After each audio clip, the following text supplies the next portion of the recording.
dans ce cadre merveilleux de la Bretagne et de la nature de la ville, de la rivière de la Vilaine.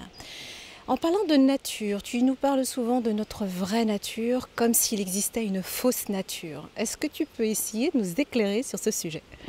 Oui, il y a dans le bouddhisme, par exemple, pour ne citer qu'eux, hein, mais il y a beaucoup d'autres traditions, parce qu'il y a encore des personnes qui vont m'accuser de ne parler que du bouddhisme. On dit une seule base et deux chemins. Une seule base, c'est justement notre vraie nature. Et deux chemins, eh bien, on a pris, on va prendre ce qu'on appelle, on parle de l'idée du moi, c'est-à-dire l'idée qu'on se fait de soi. On a une certaine idée, c'est-à-dire faite de croyances et qu'on va suivre volontiers. Et le deuxième chemin, c'est le chemin qu'ont pris les êtres réalisés, les Bouddhas, qui ont atteint la réalisation, qui ont reconnu leur vraie nature. C'est-à-dire que d'un côté, on prend les projections de notre mental, de notre esprit pour la réalité. Alors que, en fait, ce ne sont justement que des projections, que des fabrications mentales.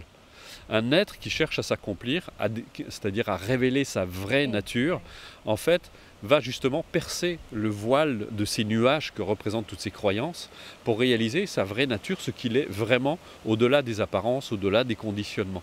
Et là, il va révéler sa vraie nature. Et c'est très intéressant pour nous reparler encore une fois que du bouddhisme, parce que je l'ai étudié pendant pas mal de temps. Il parle de l'esprit et de la véritable nature de l'esprit. Et ça, c'est très intéressant. C'est-à-dire, quelle est la véritable nature de l'esprit?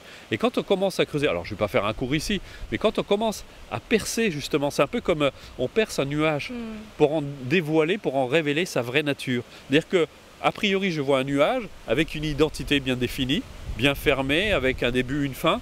Mais quand je commence à pénétrer le nuage, je ne trouve plus de nuage. Plus véritablement, je commence à découvrir autre chose. Et je commence à découvrir sa vraie nature, au-delà de l'apparence. C'est-à-dire qu'il manifeste une forme, mais dans le fond, le nuage n'est pas tel qu'il apparaît. Et c'est comme ça qu'on arrive petit à petit à se libérer justement de la forme dans laquelle on est emprisonné, qu'on prend pour la réalité, et de révéler sa vraie nature. Voilà, c'est aussi simple que ça.